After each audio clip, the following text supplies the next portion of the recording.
Russian President Vladimir Putin, under pressure from Washington to show willingness to make peace in Ukraine, proposed on Monday bilateral talks with Kyiv for the first time in years and said he was open to more ceasefires after a one-day Easter truce.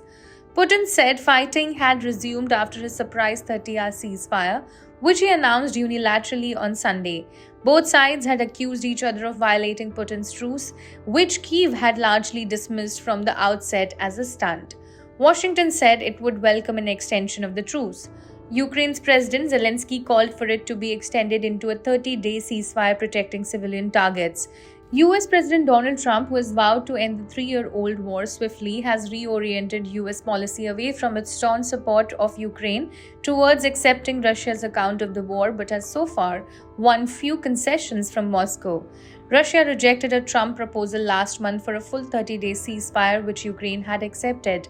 US officials held parallel talks with both sides in Saudi Arabia, but they agreed only to limited pauses on attacks on energy targets, which they accuse each other of violating.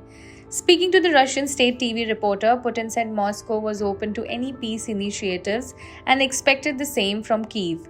Putin said, and I quote, "We always have a positive attitude towards a truce, which is why we came up with such an initiative, especially since we are talking about the bright Easter days."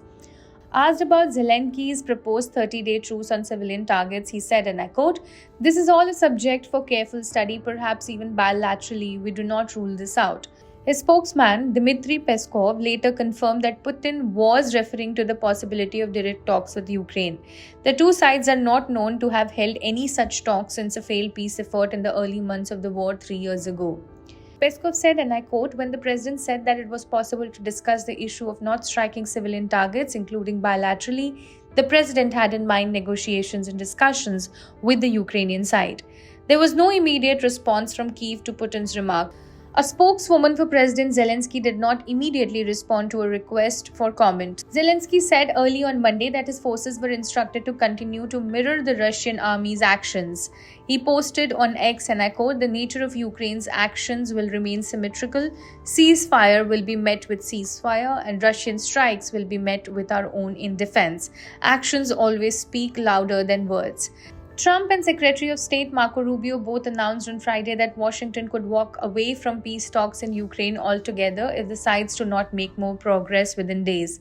Trump struck a more optimistic note on Sunday, saying that hopefully the two sides would make a deal this week.